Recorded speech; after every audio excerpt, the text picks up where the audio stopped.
right, welcome back to Just in Our Minds. We're here with the legend Jeremy Horn and David Allred here. So today we're actually going to talk about their upcoming seminar. It's Jeremy's seminar. David's helping put it together, and then Kenny, Florian, and Jeremy are going to be working together with this bad boy. Where does Kenny live now? North Carolina. North Carolina? Yeah. I didn't know until we went to that PFL tournament, and he's there. He's like, no, I live here. Oh, that's interesting. Yeah, I was like, once I seen both your names on there, I was super excited. Because he's an announcer too, right? Is it the U? I know. I thought he was announcing for the PFL for a little bit. He was for a while, and now he, I think, primarily does the podcast. Oh, okay. With him and John Anik. That's a good podcast. It's a great podcast. Really solid.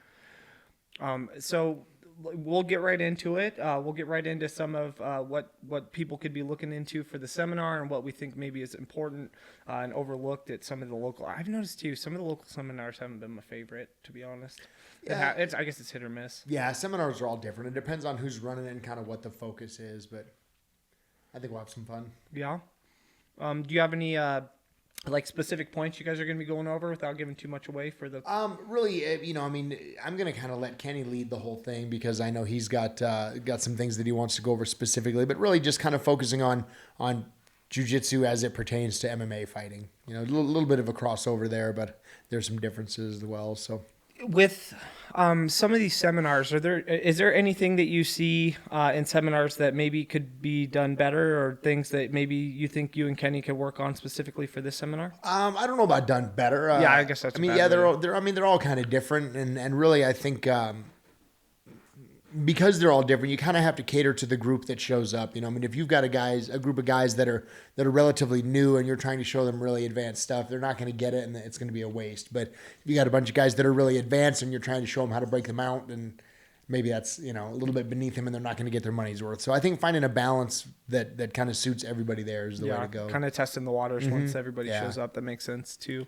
I think along with that is expectation setting. So if you're setting the expectation, hey, we're doing all octopus guard, you're probably going to get a certain type of crowd that's going to be there. Right.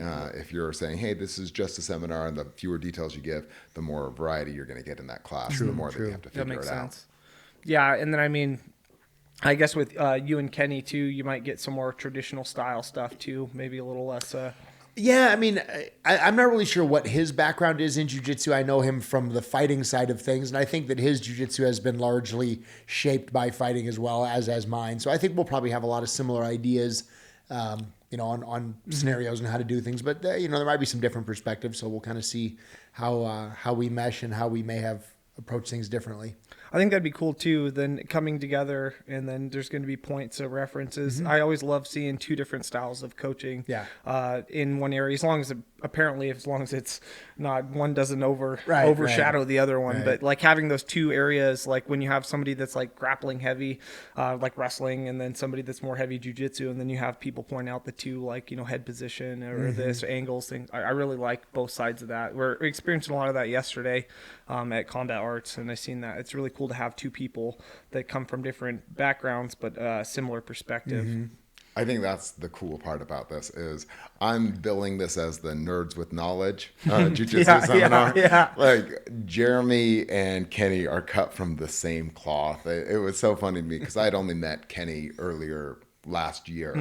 And when I met Kenny, I'm like, I swear you're like a more social Jeremy Horn. But like the philosophy of how they approach things, how they break it down very analytically, the fact they're both into guns and shooting, they got into that after their MMA careers. I'm like, these people are either going to be the very best friends or they're going to be like magnets that have the same polarity and just push each other apart. We'll find out.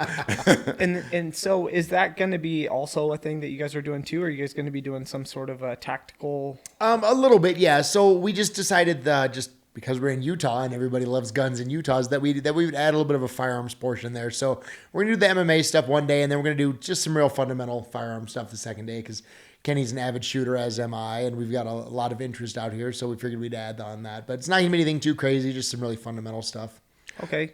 That's the interesting thing. So we had done the day one for the seminar, and then the day two was going to be a little private for 10 people and just go shooting. And we didn't know what the interest was going to be for day 2. I was gonna day say. 2, that's already booked up. We only have 2 slots left on that. So like that went quickly, and that's the more expensive kind of little private, intimate event. And day 1, we've still got like 20, 25 slots available. Okay, for that. perfect. Yeah, 25 slots, man. That's it's gonna be a good seminar. Also, like I can imagine there's probably first responders and different people that are like would love to be able to go shooting with Kenny and Jeremy over here. That's exactly. I get messages all the time, but they're really going to be there. We'll be able to talk with them afterwards. Like that's an extra charge. yeah. Yeah, I don't want to talk to anyone. Yeah, I have to pay Jeremy Horn by talk the word. at you, not to you. Yeah, exactly. Got to be on the other side of the glass, and I will direct things at you. But I don't want any communication. Yeah, I don't want. Yeah, right. exactly. You have to talk to my agent here. Yes, yes. Yeah, charge them by the word, and that's. I only accept messenger pigeon. There we go. Yes, yes. I was watching this video, this crazy falconer or eagle. I guess it was a falconer, but like, what was it for a term for an eagle? I just see this guy, and then that's what they were doing. It's just like his friend was dropping off a message to him from like this mountaintop, and I'm like, man, I'm in the wrong line of work here. Yeah. You hear him calling, and you see this eagle circle around and come down, and I'm like, that's the life right there. It's like a real life. What's that? What's that game? The it's not Elder Scrolls.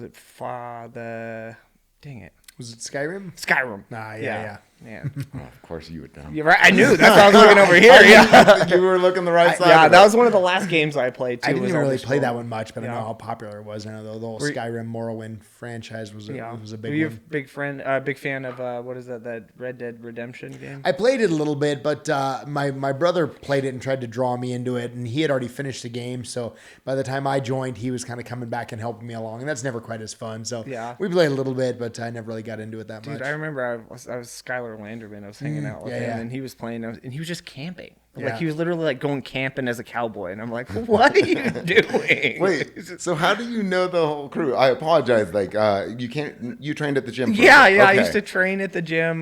Probably 2017. I went to the lunch class when it was, or morning class when it was a thing. Got it. I think Okay. he was a Francis and Angel. 2017. When was that? Was that 2017-ish. God? That had to be. Was that Paintball Planet? Is that where we were? No, you same. were- it was at that location. Yeah, it was at that location. Yeah. Was It it? was just The before beginning I of moved it. out to Yeah. Okay. Tennessee. Yeah. Yeah. So Man, time flies by so fast. I didn't think I'd been there that long. Yeah. I was gonna say. I thought you were there. You left there. You were saying you left there 2015 or something like that, and then it was probably like end of 2016, early 2017 was when I started there. Yeah, And I that's left crazy. in 2018 or 2019 because I went to California and worked for the Human Garage. And then if you like, we can get into some of your background too for martial arts. Oh, it's okay. I was a mediocre professional fighter, is what I'd like to say. I was just good enough to fight with the good guys. But Well, I was Jeremy going to say, good enough to beat 'em. what are some of your probably the favorite things over the years that Jeremy has helped you with? Well, gosh. With Jeremy, I met Jeremy in the back room at one of my fights, one of my earliest fights. He was courting somebody else. And I had been a huge Jeremy Horn fan. Watched all of his shows on VHS, right? Is that what it was? No, look at all his fights under there. So I fanned out a little bit, but he was really cool, really nice. And within a month, I was training at his gym from where I had been at. And so I went under him. It worked out pretty well. My first 6 years, I didn't lose a fight in my first 6 years training at his gym. Now, that sounds more impressive than it was. I was fighting once a year, so. Okay. Yeah, I was going to say 6 years back then. Yeah, you could probably 6 get a lot of years, fights in. undefeated for 6 years. No, I'm fighting once a year, and but it was a good time. You were fighting all the weeks that Jeremy wasn't. The 1 week that Jeremy wasn't. No, so I got into that. Jiu-Jitsu is my background, and so I really appreciated his style. It influenced the way that I did MMA. He was the only coach who ever said, no, you don't need to get good at striking. You just need to get good at your striking. When he saw how bad my striking was, I think we all just eventually said, okay, we'll figure out how to make this work. Weird can work as long as you understand where you're coming from. We can make that work. Yeah, Yeah. I mean, you see that in general, like Yeah. just across the board, some of the most weird styles in general. Well, Jeremy, do you remember actually? So this is one of my favorite Jeremy Horn compliments he ever gave me. So he has this thing in the gym that you're not supposed to go hard, right? You should be controlled. And if you can't do it controlled, you shouldn't be doing it. And I don't ever look like I'm controlled when I'm striking, apparently. But one day I was striking and I head kicked a guy and he's like, hey, you got to be careful. I'm like, Jeremy, have I actually ever hurt somebody while we've been doing this? And he goes, you just stopped. Most people, they'd be argumentative or coach something. He just stopped and goes, you know what, you're right. And that was it. It's like, you know what, you're right. You are pretty controlled. I've never seen you hurt somebody. Yep, exactly right. He looks very wild and like borderline out of control. And normally you see that and you're like, all right, it's only a matter of time before that guy hits somebody too hard or hits him with an elbow or just reckless, wild shit. And I started thinking, I'm like, yeah, nope. And all the time I've seen Dave flail like a hurricane. I've never seen him hurt anybody or even hit anybody too hard. So I'm like, carry on. Yeah. Do what you want. I don't care how it looks as long as it's not hurting people. So slows down right on impact. Yeah, it's something. So yeah, that's when I realized I was like, yeah, I'm getting drawn into how it looks, not what's actually happening. So yeah, you're controlling your chaos somewhere in there. Exactly. Yeah, I mean, it says just how bad that striking was, but I love it. It influenced my game a lot. I wouldn't have been anywhere close to as effective as I was without him. That's what I'd like to say is become an effective fighter. It doesn't necessarily need to be pretty, just needs to be effective. He got the most out of me. I got to fight in Bellator and LFA because of him. So I mean, that's a great. I've seen some of your fights too, and I was like, I was impressed with your striking and stuff. But well, there's the answer why. All him. Yeah, it's definitely something too that I love. That part of Jeremy is like you went specifically back to striking, and then you became a better boxer, and then that was one of the reasons why you ended up in Utah, right? Yeah. Just the altitude and just good group out here. So, when was the first time you met Kenny? I don't remember exactly when the first time I met him was because we've been bouncing around the same circles for a long time. I think when he was on the first season of The Ultimate Fighter, and then he came back for a couple others, and he was bouncing around the UFC circles for quite a while. So I don't know if I can remember exactly when the first time I met him was, but the first time we actually chatted was at one of the PFLs when we got to get together because he had, he got to know a good friend of mine, Sean O'Connell and Dave and everybody. So that was probably the first time that we actually connected, but I'm not sure. I'm sure I've known of him and been around him for quite a while. Yeah, I was going to say you guys I imagine you guys fought like within the same time frame multiple times. Mm-hmm. Yeah, we overlapped quite a bit. Yeah, and then I was trying to think. I wanted to see like maybe how many cards you guys potentially fought on together or something like that. Yeah, I don't know how many cards we fought on together, but he would fight on a card, and then I'm on a card later, and then he's on another card. Mm-hmm. But in the same circles a lot. I love that Utah is getting a lot more, and maybe you've seen it more and more, you guys, over the years, but I feel like there's more seminars here now. There's more individuals coming to Utah, like Dana was saying that it's not a flyover state anymore. Right. So I think that a lot of people for a long time were overlooking the skill of Utah fighters. And I don't think that's the case anymore. So it's been cool to see, right? Now they know. Now they know. But hopefully you can get more of the guys' fights out here, Yeah. Now you have people coming from all over the nation, it seems like, because there's plenty of names out here now that I cannot pronounce. There's been a few in the last few years, and I'm like, there's been a huge influx lately, and I'm not sure really what's going on, but there have been a couple of jiu-jitsu franchises that are just deciding they're gonna plant their flag in Utah here, and they'll open 4 or 5 gyms and just run with it. So there's getting to be a lot of talented people out here opening gyms. You were just talking about that to the lady that was here beforehand because her kids just started. The one that opened the door, her kids just started jiu-jitsu, and we're talking about the Gracie, the multiple for Gracie and everybody Gracie's else too. awesome. Yeah, it's wild. Do you guys plan on doing more and more seminars? Is that something that I know you're just talking about how much you love them. And, yes, I love them. It's the light of my day. So no, I mean, I love teaching, and I would always do it whenever anyone wants me to, but I really don't look to do them just because I run my gym and I teach classes there, and seminars just strike me as kind of, I don't know, a lot more work than they're worth. But I mean, Dave approached me and said, hey, I met Kenny a while back, and he's a good guy, and I want to bring him out here, excuse me. And I want to have you guys do a seminar together. I'm like, I don't want to do that. There's nobody going to do a seminar out here with me. Nobody cares about me. And he's like, yeah, but I want to bring it out here, so we're going to do it. I'm like, all right. So, Dave has been the one that's kind of pushing me to do this just because, he wants to.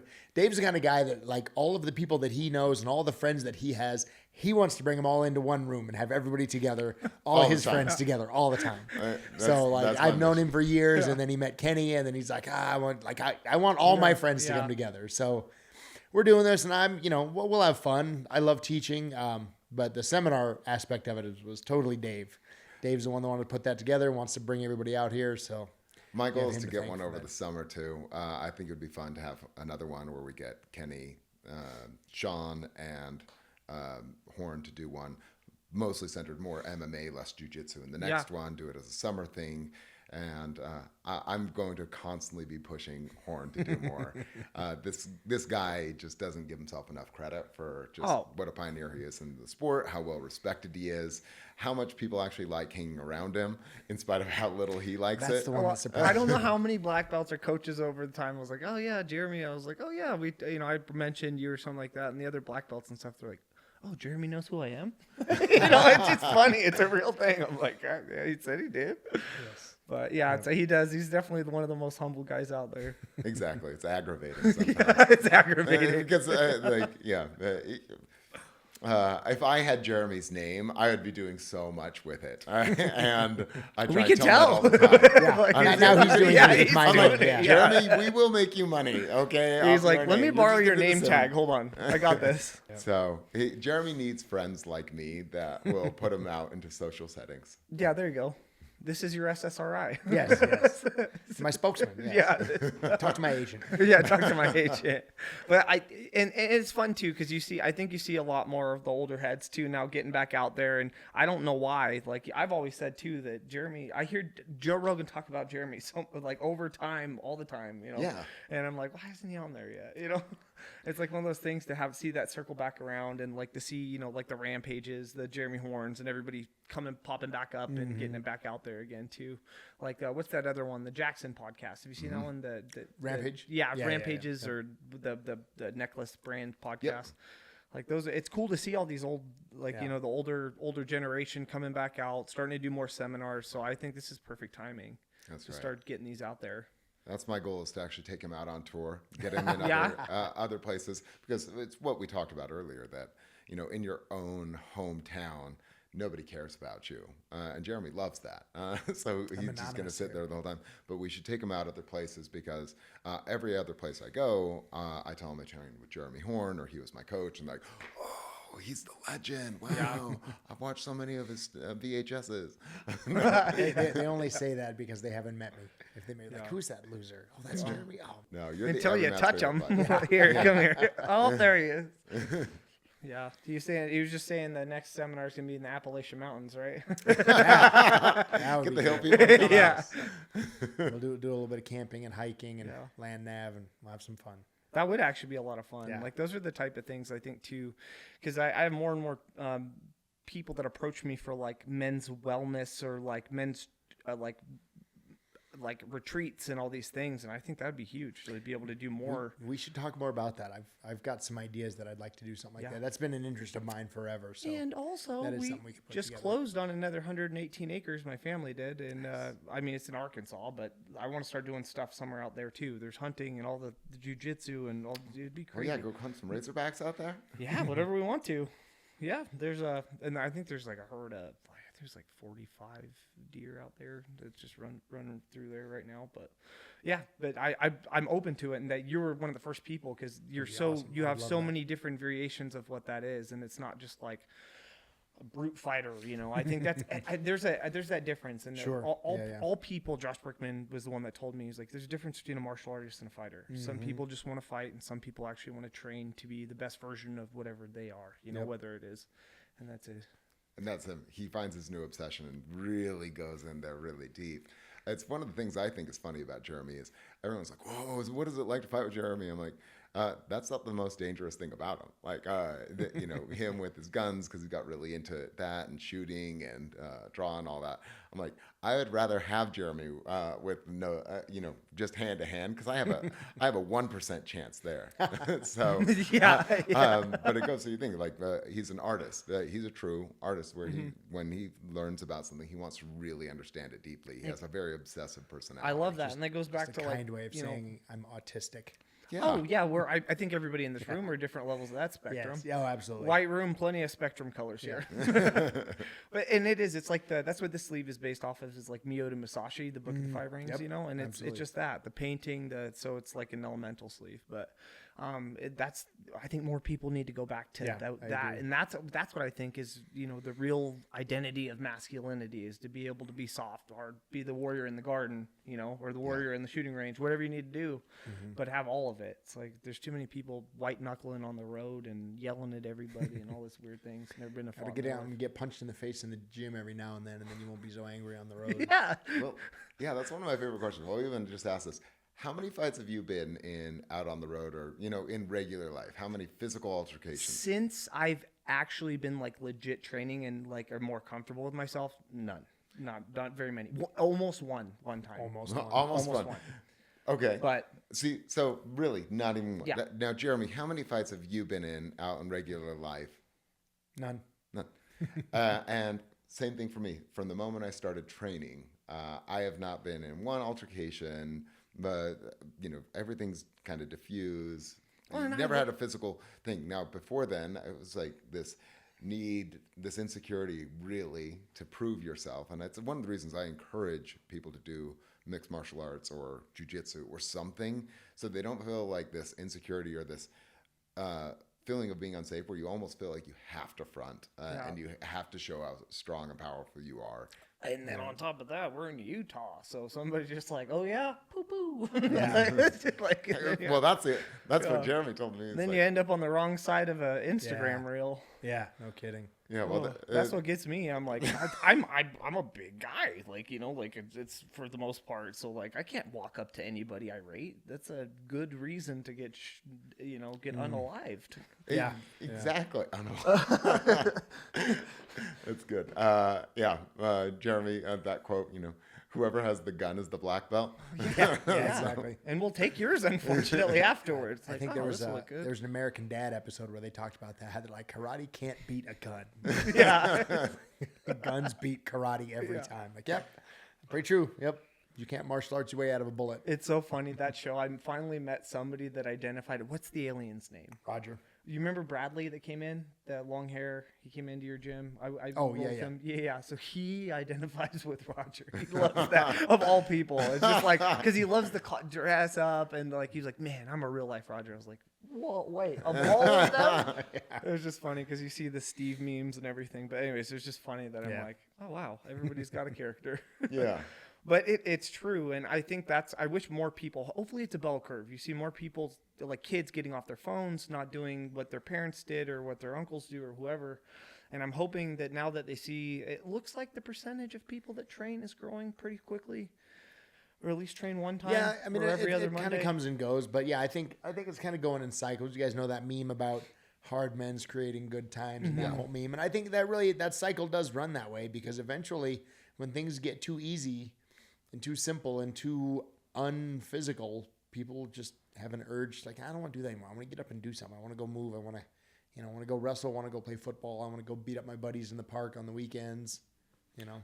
Yeah, I actually like Tony Robbins explained it really well. He said, you know, there's these two basic needs. People have this need for security and this need for variety, right? And when things get too secure or safe, or then people start actively seeking that out. The other thing I think is really good, frankly, for me, or as a fan of mixed martial arts, is just the popularity of it. It's become so much more mainstream, and I think that's encouraging more and more people. Jiu-Jitsu is not something that you have to explain people what it is now. And 100%. now, when that's happening, people are going to start enrolling, they start doing it, and it's just much more commonplace. I think it's all upside in my mind.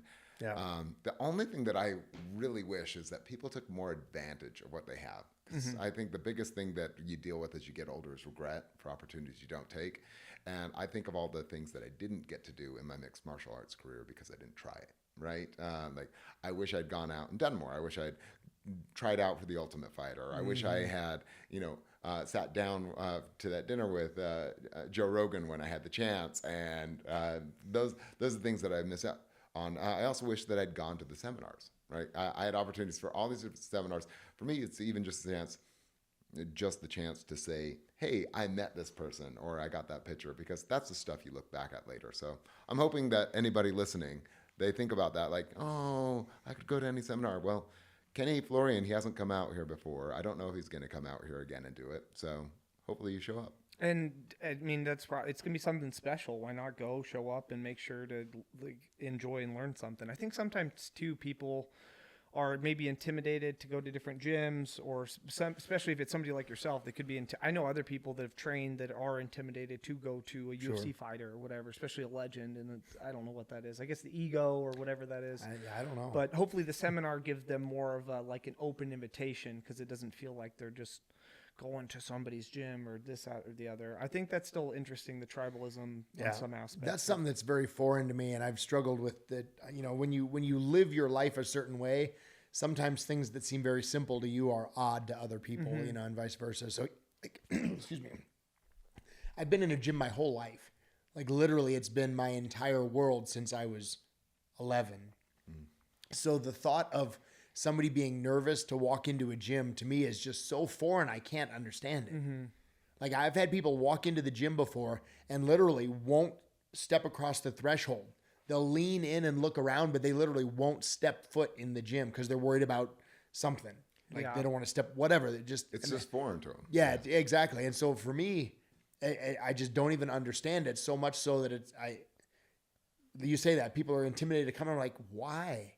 Like, I'm a soft teddy bear nerd. Why would anybody be intimidated by me? But you're right. Like, you guys aren't intimidated by me, right? I've known you guys. Yeah, I'm sure. At like, first there's I times. was. Yeah, I was gonna say. I'm sure that's the in the thing, back room. Don't you remember? there's times, I almost fanboyed out on you. If there's anything that you take time away from, like say your dirt bike or whatever, and then there's a trail you used to be comfortable on, but then you go to get back on that bike and go back out there. Yeah. That was something that happened. I became the fat kid in the gym. I'd go to the gym. But going or open mat once in a while, but to train again, my ego got in the way, because I for how long, and I've been training jiu-jitsu on and off, like I think for me that was one of those things where I'm like, you feel like the fat kid. It's like, ugh. Or like, I'm sure like for a dirt bike trail or something, you might you try to go with Mitch and you're like, oh fuck, this is I got an arm pump. This I just have to constantly remind myself, like, to look at things from that perspective. Like, why would you be scared to come to the gym? It's just the gym. Oh yeah, I remember when I had to do that thing that was really awkward, and so I just got to constantly remind myself of that. But it is we get comfortable with what we have, and it's even like the thing of like, this world's getting real heavy right now. It's never been light. It was just light in the direction you were looking. Like, the world's always been heavy. This is actually the safest the world has been.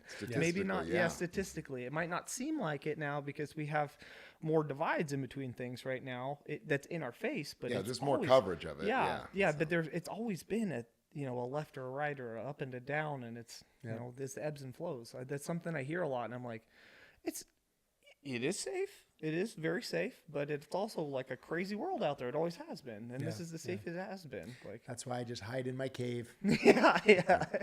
It's safe with me and my dog. There you go. And he has friends like me who force him out. Who I don't know why he still stays Force friends me out with into me. the sunlight. He just does the treats. You're like, ooh, piece of candy. Ooh, piece of candy. Ooh, piece of candy. Yes, Just all the way exactly. up the stairs. I got some popsicles in my shower. Where's the big muscly arm Jeremy? Come bring me some good jiu-jitsu. Oh my.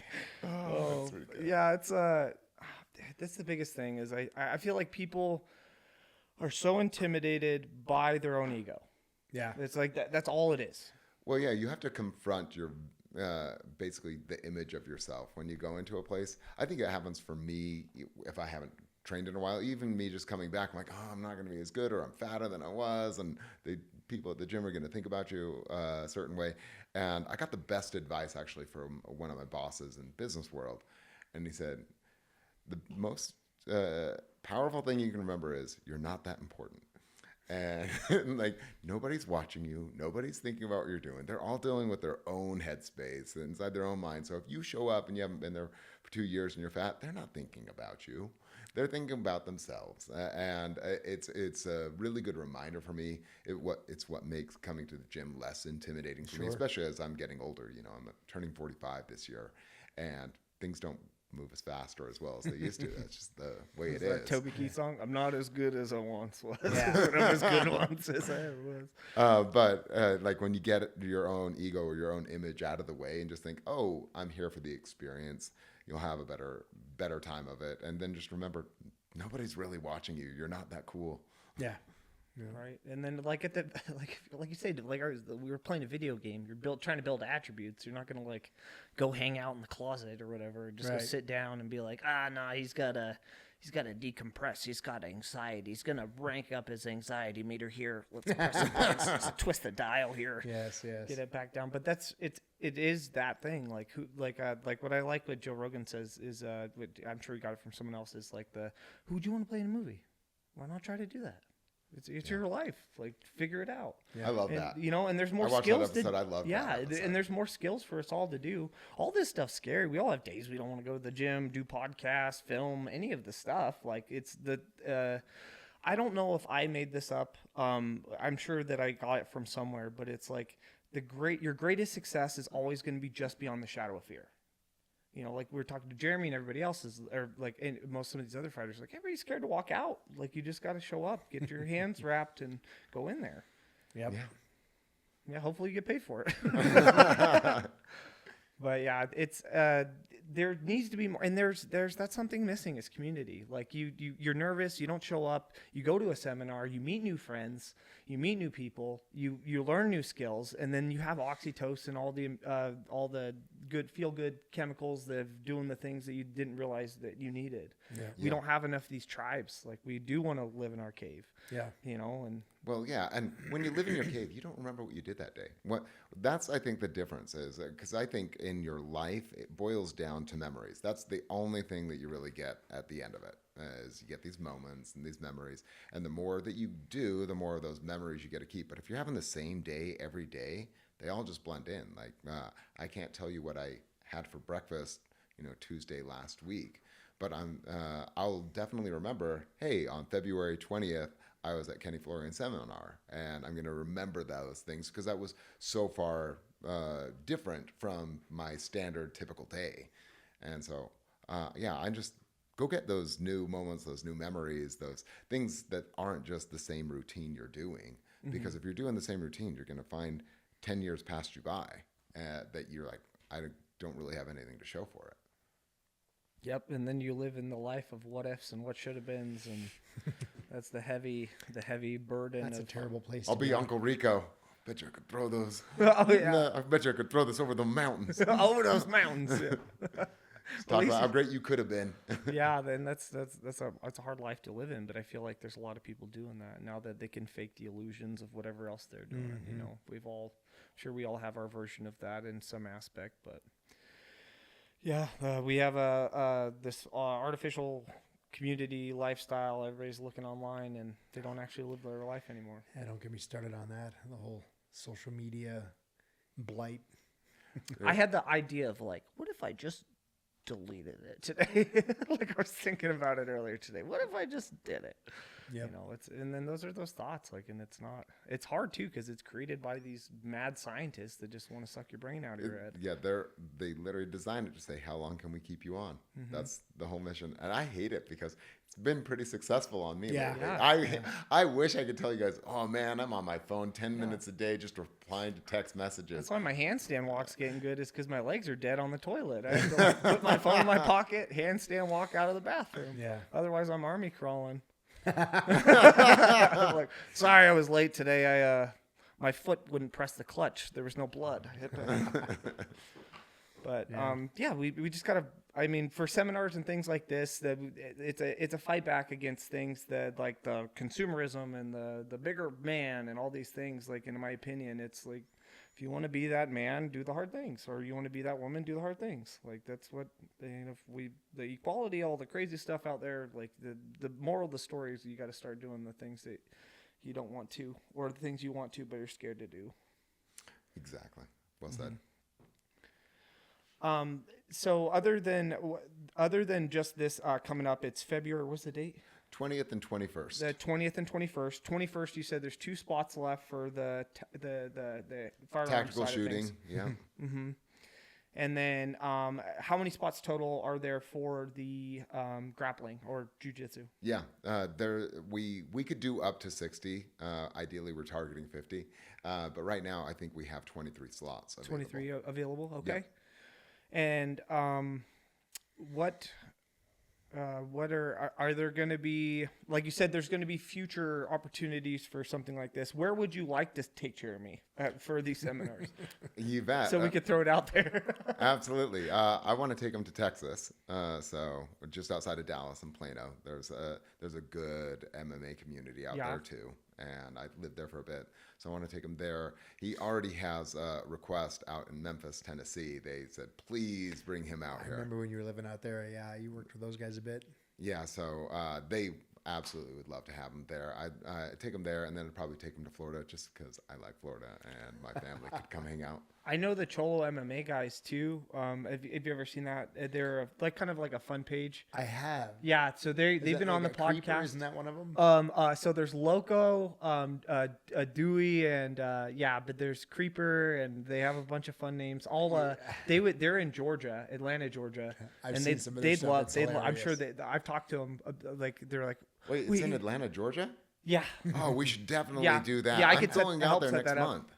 Yeah, I'll introduce you to them. I'll put you in contact with them. So they're brown belt, purple belt, and a purple belt. I think 2 brown belts now. That's cool. But they're competitive. They're real fun. They're actors, and one of them, Dewey. I'll send you the podcast he was on mine, and he actually went to prison for a while. Got out.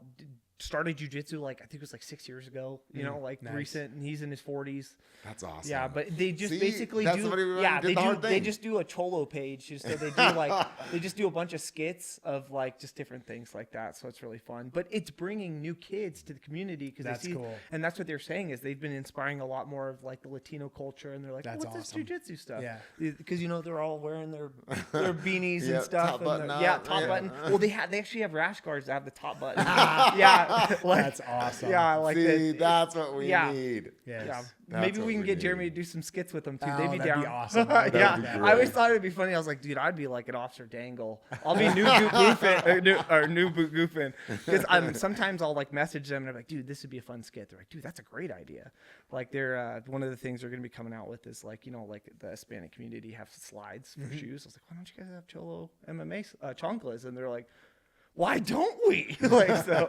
But yeah, I've been talking to them about a bunch of fun stuff, so it's been cool. But yeah, I'll link you up with them. They wanted to come out here for a seminar. That's why I was gonna. Oh, that'd be cool. Mm-hmm. I'd love to. Yeah, because they want to do around maybe Fight Kind next year, and then I was like, dude, Jeremy's gym's huge. You should do something with him. That'd be fun. And they're always doing skits and stuff like that. But yeah, their community's getting bigger and bigger. I think their following now is 200-something thousand. Very active. Damn. Nice. That's awesome. No, it's fun. Yeah, absolutely. And just volunteer Jeremy for things like Yeah. that. That's what I always do. Jeremy, we're using your gym. You're going to do this. And ideally, you're also going to be in these reels. And okay. That's a big branch out for you. I've loved that you do stuff like this now because 10 years ago, this could not have happened. Some of the funniest ones I see right now are Rampage Jackson's wild ones. Have you seen some of his stuff? Oh, he's a silly man. Yeah. I just love that Jeremy's actually willing to do a podcast these days. Sure. Good It's job. fun. It's probably fun. Yeah, of course. It's guys like you constantly dragging me out into the sunlight. I'm finally getting a little more comfortable with it. You're like, now there's multiple of them to help push. We got to get him in the sled. We're going to toboggan him down the hill. Yes. But I mean, it's unfortunately sometimes the humbleness you do well for yourself, but then there's the other side of fuck, should I do this next thing? Yeah. Well, I've got my opinions like everybody else, and I see a lot of people out there, and I'm like, man, that guy's a jackass. Why is he doing that? He's, and I feel like everybody's gonna look at me the same way. And be like, what's that jackass doing? What's he doing? I think they relate more to you. But see, that's that same thing. That's that thing about people not going in the gym. Yeah. That is the exact same thing. You know how you won't, you were just making fun of people for not coming in and stepping on the mat. This is you when it comes to the social aspect of things, like the you self-promoting. Put your pinky toe on it and you're like, I'm a jackass, damn it. He thinks anytime he's out there talking about what he's good at, that he's bragging. And it's not the case. It's just talking about something you're good at. Yeah, just because you're walking around life with 3 legs, it doesn't matter. But it is interesting too, because that's the ego. The same thing that Yeah. got you to the race is the same thing that can get you off the racetrack. Because even for me, I'm like, what the fuck am I doing? I ain't Joe Rogan. But you're not supposed to be. You're supposed to be your version of whatever that is, Yep. and do the things that they're not doing, because you relate to a lot more people. You're not a. I hope so. I think Yeah, I'm a Find your normal niche. Just Yeah. find your niche. There are a bunch of weirdos just like you. yeah. Yes. Yeah. Yes. Twitch and Weirdos unite. jiu-jitsu. It's all around. Yes. Nerds with knowledge. Yeah. Plug for the jiu-jitsu seminar. You'll find Yeah. a bunch of people like Jeremy there. 100%. Yeah. Then you got all these guys that are IT programmers. They're like, wait, he plays video games? Let's Yeah. do this. Oh, hell yeah. Yeah. Next thing That's you know, pretty you much got it. these seminars of 300 people that are ready to play games with you right Yes. afterwards. Yeah, maybe that's what it is. You say, hey, you do jiu-jitsu for 2 hours, then we go game for another And 2 then hours. Oh, yeah. you guys set up like a game console competition, so you guys can just play whatever Yes. games you guys are playing. Do you guys remember The Wiz? That show, The Wiz? Uh-uh. Basically, that is Yeah. the tournament for Nintendo. Oh, was that from the? Is that the 80s? It's the Like 90s. the I think it's the 90s? early 90s, like Yeah. 91 maybe. Maybe Some of my it's favorite 80. movies are like 86 to like 92. I think those are some of the best. That's what you ones. should do, Jeremy, is set up your own I would tournament. love But to. it's got to be old school video Yeah. games. Like old Donkey Kong or something. Yeah, yeah. Like, what is this? Who's ready for jujitsu and arcade games? Everybody's Yes. like, you just set up mats at like a nickelcade in the center and rent it out. You know, gotta- one of Jeremy's favorite things is doing training and then dodgeball. Oh, yeah. So- Yeah, we got to get another dodgeball going at the gym. Oh my gosh, We got, my we got those favorite mobile experience- heavy bags. Oh, You've really? seen them at the gym, like there's freestanding heavy bags. Yeah. So we put them all over the gym like obstacles, and then it ends up being like American Gladiators. We have Oh, jeez. dodgeballs everywhere. It becomes a big war. Yeah, it's awesome. and those are some powerful throws. I'm yeah. guessing. Yeah. You hear them coming. Yeah. Yeah, doing it with alcohol, probably not the smartest thing. But it's the most fun. Yeah. No. So whoever gets out, they have to go take a couple shots. Take a Yeah. shot. Yeah. We did it once where like Edward 40 hands. You ever see that? We did teams of dodgeball, like 3-man teams, and anytime you won, you had to go do a shot. And so we figured it would stay balanced because as you get more intoxicated, you're not going to get good at dodgeball. But one team just seemed to excel. There's a just point. kept There's a winning and point. kept winning There's- and kept winning. They could barely stand up, but they were still winning. Yeah. Like, I don't know. Is that drunken master? They're like matrixing exactly. on accident. What is that? What's that guy? It is dodgeball. He's like, if Yeah. you can dodge a wrench, you can dodge, Dodge a a ball. ball. After a while, those aren't the balls anymore. What are you throwing? Like, you got like bad gloves and all kinds of other things coming at people's heads, shin guards. Yeah, exactly. But those are those things. That could even be. I mean, depending on the age group, but that could be a fun thing after a seminar. Yeah. You could Exactly. have For the these- right people, drunken there's the dodgeball niche. tournaments. He's like, okay, so after hours, the seminar we have is from 10 a.m. to 3 p.m., but then from 4 p.m. to 6 p.m., we're going to be doing drunken dodgeball tournament and then play video games. That's a good point on the time. What is the time of the seminar? You're the coordinator. We would need It's to- all day and night. I think it's 4 to 7 and then an open hour of open mat. So 3 hours of seminar and 1 hour of open mat where you get a roll with 4 p.m. Kenny. to 7 p.m.? Okay, just making Yep, sure. I think it's 4 p.m. to 7 p.m. And then 7 to 8 is going to be open mat where Jeremy and Kenny will let people roll with them. That'll be fun. At the same time, you better be ready. Yeah. So what is it like that? The Henzo Gracie, whatever is it Henzo that does the? I'm drawing a blank though. Who does all the self defense stuff now? Which Gracie is that? The bald headed, the young. Oh, I'm not sure. Is it Henzo? Anyways, they talk about like the multiple ways to tackle an individual. It talks about like the go low, go high, go whatever. But anyways. That joke didn't set well. Sorry. No, it's okay. Yeah, I'm not spending my time in the right social media Yeah, feeds. no, Yeah, they just show like- like how to like how police officers should properly take somebody down. So Oh, it's like okay. go low instead of just like people falling all over the place. And Yeah, don't get me started on that. yeah. That's Oh all. no, maybe we So, need to. That'd we be the should next get seminar. started. So yeah. I don't know if you've talked with him about this in the past, but he does a lot of work with the cops here, Mm-hmm. and there's practical and impractical stuff, and there's a lot of impractical stuff that people believe is practical, and even worse that people are quote unquote experts at teaching other people. Jeremy, what are your thoughts there? Oh man, it's bad. Yeah. So like he said, I do a lot of work with local law enforcement, and I do a lot of training with them.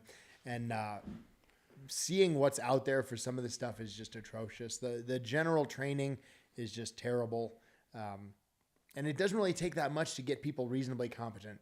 If you take your average person and let them train for 3 months on some fundamental important stuff, then they're head and shoulders above the rest of the crowd if they put the time in. But the local law enforcement agencies don't have time, and the officers don't have the interest. The bandwidth, like you get on for a department or agency and you're working graveyards, right? And they're running off Zins and caffeine. Yeah, and they don't even eat. It's wild to see that, because that was a big, when I had my meal prepping company, that was a big portion, was truck drivers and first responders. Sure. Yep. And they're like, they come pick up their meals after their shift bloodshot at like 8 a.m. and I'm like, man, yeah. Oof. And that's when they get their worst calls, right at the end of that. Yeah, Exactly. Yeah. Catch people at their worst, and when they don't have the proper instruction, that's when things end bad. No, I think it's one of the best things that you do, Jeremy. I think so too. I love that. Yeah. And it's, that's like some of the things I experienced is when I was at you guys' gym, is like the whole, like I call it the stop resisting, because some of those guys, I'm like, well, you're a police officer? Oh yeah. What is this? Like, you're not even, there's nothing here. That's scary. And you have a vest on and more things to grab usually. You're not in a rash guard. That's really people scary. don't understand. Your average person thinks that your average cop is like a mix between RoboCop and some Rainbow Six ninja. They're not. They're average people that have very, very minimal training. They're just out there doing their best, trying to help the society get better and stay safe. And it's terrible. Yeah, they're thrown in the fire with minimal training and expected to do well, and then flagged for any time they have infractions. I think it's such a hard and challenging job, especially in the environment right now. Yeah. But we could be doing a lot better to help get them trained. And Jeremy, thank you for doing it. No, 100%. That's one of the things I'm happy to do. I love doing that. Yeah, I've noticed that those are some of the more recent seminars I've seen you or heard about you doing this for first responders, and I think that just alone too kind of gives individuals like other than like a more comfortable presence in bad situations. Yeah. It also helps with like being able to scale up how to feel like a man. Like it's like a different sense of being a provider, because unfortunately men have a really It's a natural insecurity, like when you feel like you're supposed to be the physical security or sense of wellness for yourself or your family. It's true. But also on the other side, actually, Jeremy, just recently, I think September, you did the female self-defense seminar up in Park City with me. Oh, yeah. So I think it helps and benefits everyone. So they liked it so much. So he did a training, did a little retreat for women's only seminar, and they liked it so much that they scheduled at that time at the close of it, saying, "Great, can you give us some firearms training for safety?" And then they went and did something totally without me, and that was something Jeremy did all on his own without me. I didn't even show up. So I think there's an appetite for everybody that wants to get better a little bit and feel a little bit more safe and secure. But my wife went and attended that, and she talks about it still. Those are the kind of things that I think people need, is if you can have these kind of trainings, whether it's the seminars or self-defense or first responder courses, it's amazing how much it helps in other aspects of your life. Even if the training, you're not going to get that much from one day. Like, you're not going to find anything in one day that's going to totally change your life. But it can start you on a path to things, but also just give you that touchstone in that moment where you realize there's something else out there that you can look into more. Exactly, because I feel like for a lot of it too, those people that have weapons, when was the last time you fired a dang weapon? Or in close quarters with no ear protection is wild. Like, that's a whole different thing. Your ears are ringing, your adrenaline's up. Like, I remember the first time I've ever experienced any of that level of tactical training is like they had us do burpees and then try to fire a gun. And I'm like, yeah, that could be difficult. Get your heart rate up. How hard was that? It was not fun. Even just shooting with him and having a timer, it's like a different thing. Like, he was like, okay, go. And you're like, oh, okay. It's just like having things like that is a completely different thing. I'm not even good enough to start with the timer yet. So, I actually found those videos. I have them. Nice. Yeah, from us shooting. That was a couple of years ago. But I was looking at those and I'm like, Jeremy's just so patient with me. He's like, what the fuck are you doing? He's like, all right, we're done. I'm going to drag him back to the truck. That's when I was reminded of what a good trainer he actually is, because I've been a high level jiu-jitsu guy for a while, so I've kind of forgot. I don't get a lot of instruction there, but if I go take a shooting or firearms thing with them, and I'm like, Oh yeah, no, he's a really good patient instructor. Yeah. I forgot about this. Yeah, Because it would drive me nuts. I'm in your look for the camp. trigger wall. Look for the trigger wall. There it is. Yeah. Yeah, well, it's just like that yank and everything. It's all worth it when you see the progress starting to happen, Right. and then everything ramps up. Like, oh, if I do this, this, and this, then this happens, and it gets better, and then it's off and running. You're just still waiting on that with me? Yes. I'll let you know when that happens. Yeah. Still do the dummy rounds. Yes. Click. But yeah, there's the biggest thing is just like start taking the steps necessary to get into the arena, whatever That's arena right. is. That's right. So now we're seeing all the other ones that Jeremy wants to do. We're getting that dopamine back there. That's right. See? So what if you could do any type of seminars? What would be the top seminars you'd love to do? I don't really know. I mean, I love all of it. I mean, I love the hand-to-hand, obviously. I love firearms. I love the women's self-defense. Like, I don't know, anything that just empowers people to be stronger and better and more confident. So anything that falls into those. But really is anything where you have a really enthusiastic and receptive audience is fun to do. Like, I'll teach people how to play video games if it's an enthusiastic audience that wants to do it. That's awesome. That was remember that commercial that's on the plane where he's like, cluster bomb. But yeah, I mean, that's a skill in itself too. People are actually making a lot of money from video games nowadays. Yeah. But I think too, like all of the, even video games, you can do anything like that. It's going to help. Like there's studies that show like the left and right hemisphere of the brain, neuroplasticity. But I was on board until the video game thing. No, I'm just saying in general, there are some things that you're going to do that other people. I'm probably the minority here. I should not be arguing this with you two. I don't play very many video games, honestly. I used to, but yeah, I don't play. I think the last time I played a video game, I can't remember the last time actually, but yeah. Last one I played is the latest Zelda. Yeah. Wow. Yeah. I don't play the cool games, guys. No first person shooters here.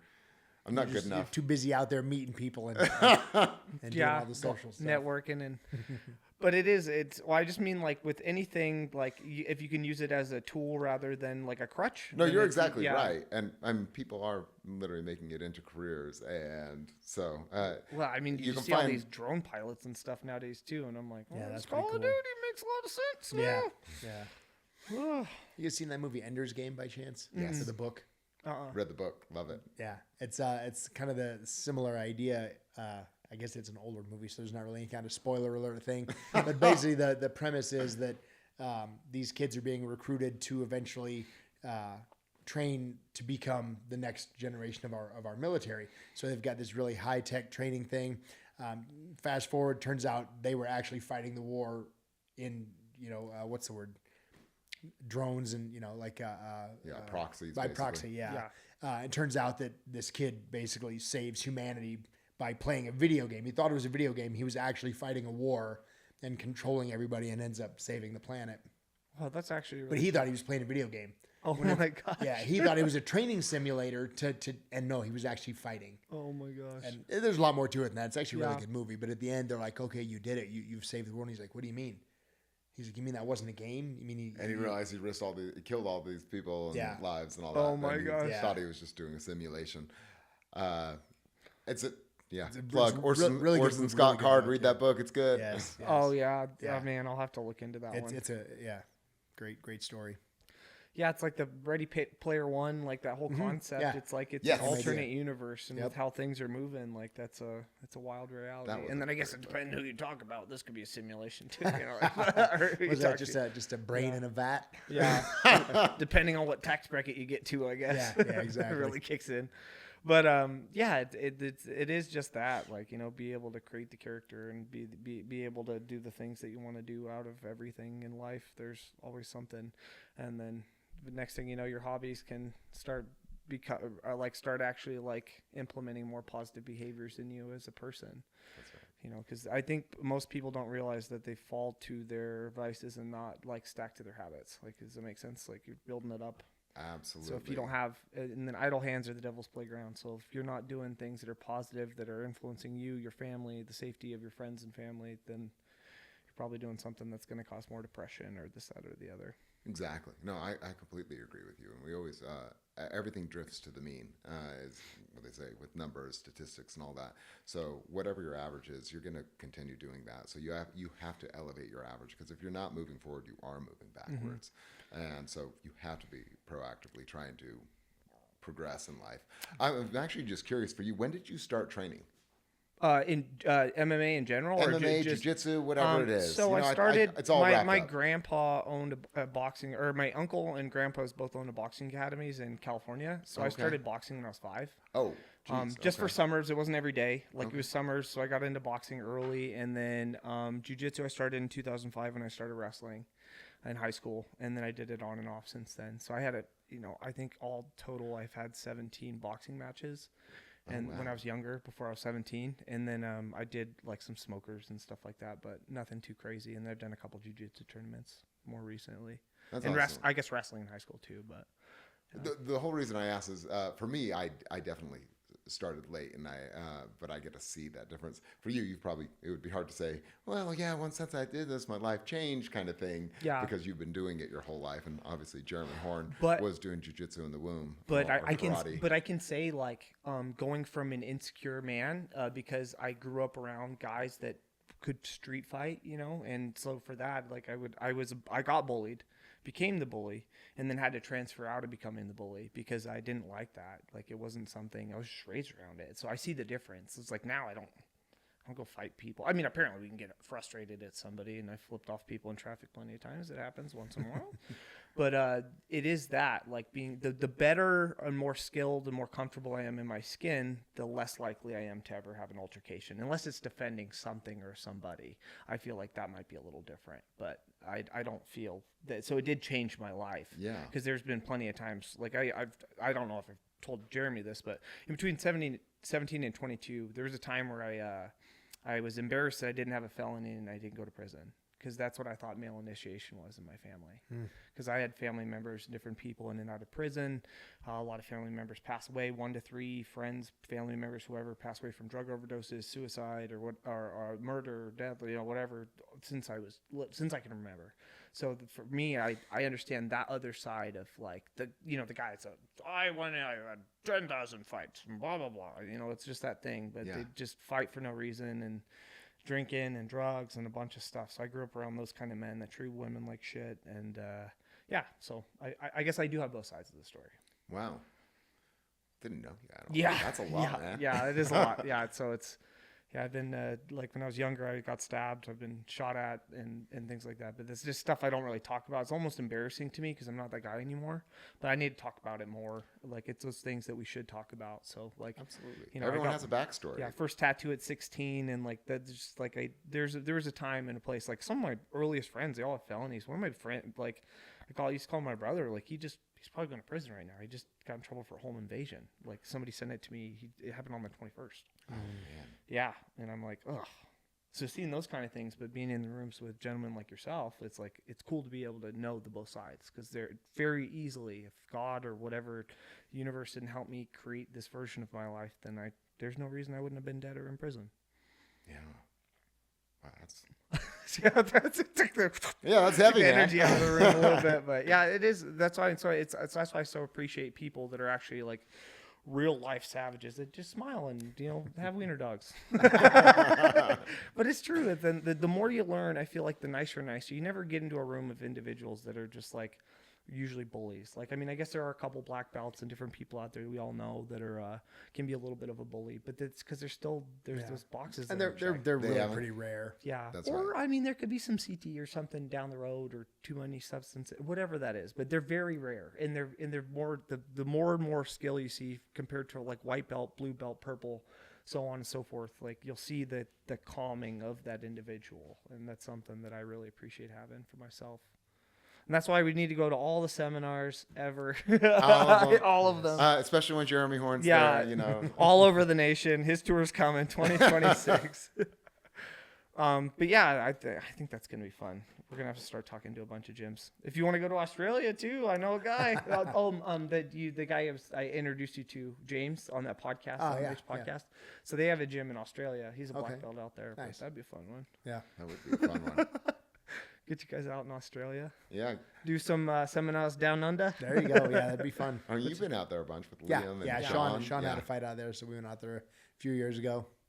That's a long trip. That is a long That is a long trip. Yeah, Now, yeah. New Zealand's my favorite place, so if you make it out there, we have to go to New Zealand. You know, that's what that I have James my consultant with me. James was saying. He was like, "Man, you got to come out here." I was like, "To Australia? Yes, yes, please." But training all over the world, where do you think you run into some of the toughest individuals? That's something I didn't ask you. Oh wow. I'm just curious now that it popped up. As a people, Yeah, like maybe as a top 5, whatever makes sense for them. I don't know if I could really pick one spot, because when you go into the gym, you're generally running into like a tougher class of people. But even within that class, you get people that are brand new at the gym and they're pretty soft. And then you have professional fighters at the gym that are hard as nails. But that whole class of people are generally harder than your average citizen. Because I just always wonder, you go to Iowa, you have these high level wrestlers, somebody they're just like country strong or whatever. Yeah. I didn't know if there was like, or you go to Australia or somewhere and there might be. I guess it's just a similar people. Yeah, it's hard to say. I mean, obviously, just according to reputation and rumor, you know, the Russians, the Dagestanis, that's you where know, I those was- guys. I didn't wanna- yeah, those guys are obviously like. I had a guy that used to train with us a while back, Alon. yeah. Dude, that guy was tough. He was, you know, he came to the U.S. from a place called Ossetia, I believe is how it's pronounced. Tiny little country near Chechnya, I think. I'm not quite sure the geography over there. But he told us stories all the time. He's like, you know, the Russian kids hate the Chechen kids, or maybe I've got that backwards. But there's like, it's like savage war on the streets. And he would show us videos of like two high school kids getting in a street fight. And one guy picks the other kid up and slams him on his head. And he's like, oh yeah, that kid's probably dead. Like they hate each other. They'll kill him.